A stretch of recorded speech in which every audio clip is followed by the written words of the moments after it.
Hello, I'm Veronica Pedroza in Kuala Lumpur, recapping the top stories on Al Jazeera.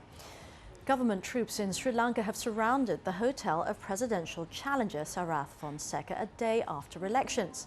Fonseca says he expects to be arrested if he wins the polls, but of the ballots counted so far, Fonseca is trailing the incumbent president Mahinda Rajapaksa. Wayne Hay has more from Colombo. The hotel where Sarath Fonseca has been staying behind me is very much surrounded by military personnel, also Air Force personnel and police. There is a roadblock in place outside the hotel and many armed soldiers preventing us certainly from getting any closer than where we are right now. The rest of the streets around the capital Colombo appear to be very quiet. Many Sri Lankans, I guess, staying indoors today. It's a public holiday the day after the election, so many Sri Lankans staying inside and waiting eagerly for the result of the presidential election. North and South Korea have reportedly exchanged artillery fire along their disputed western sea border. The North fired several rounds from a land base off its coast. The South is said to have returned fire. The incident comes amid speculation that North Korea is planning more missile tests.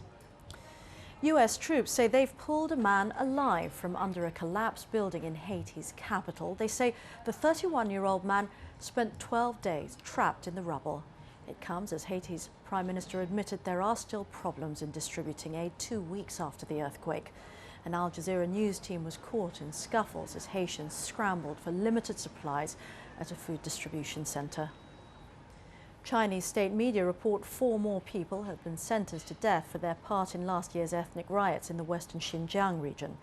A 5th person was given the death penalty, but it will likely be commuted to life in prison.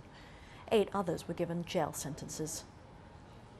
A vocal critic of Guinea's military regime has been sworn in as the country's new civilian prime minister. Jean-Marie Doré will head a transitional government that will help the country move toward democratic elections later this year. His appointment comes 13 months after the military seized power in a coup. For the latest updates, you can always log on to our website. The address is aljazeera.net/English.